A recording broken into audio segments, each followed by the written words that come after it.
এক মাস পর দেশ ছাড়লেন বিএনপির ভারপ্রাপ্ত চেয়ারম্যান তারেক রহমানের সহধর্মিণী ডাক্তার জুবাইদা রহমান। বৃহস্পতিবার বেলা 11টা 5 মিনিটে কাতার এয়ারওয়েজের একটি ফ্লাইটে লন্ডনের উদ্দেশ্যে দেশ ছাড়েন তিনি। এর আগে সকাল 9টায় তাদের গুলশানের বাসা থেকে বের হয়ে বিমানবন্দরে আসেন জুবাইদা রহমান। গেল মাসে দীর্ঘ 17 বছর পর বেগম খালেদা জিয়ার সঙ্গে দেশে ফিরেছিলেন ডাক্তার জুবাইদা রহমান। শফিকুল হকের রিপোর্ট। 17 বছর আগে ডাক্তার জুবাইদা রহমান যখন লন্ডনের উদ্দেশ্যে দেশ ছেড়েছিলেন তখনকার পরিস্থিতি ছিল ভিন্ন।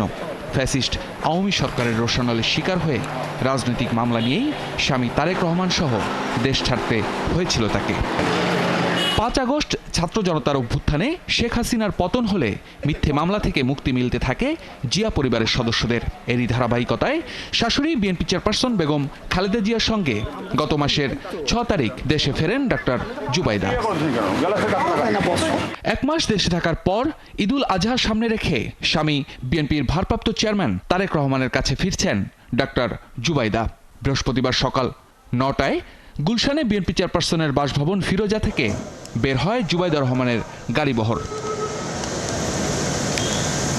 হযরত শাহজালাল আন্তর্জাতিক বিমানবন্দরে ভিআইপি টার্মিনাল দিয়ে প্রবেশ করে ইমিগ্রেশনের আনুষ্ঠানিকতা শেষে কাতার এয়ারওয়েজের ফ্লাইট 641-এ ওঠেন তিনি। এ সময় পরিবারের সদস্যরা তাকে বিদায় জানান।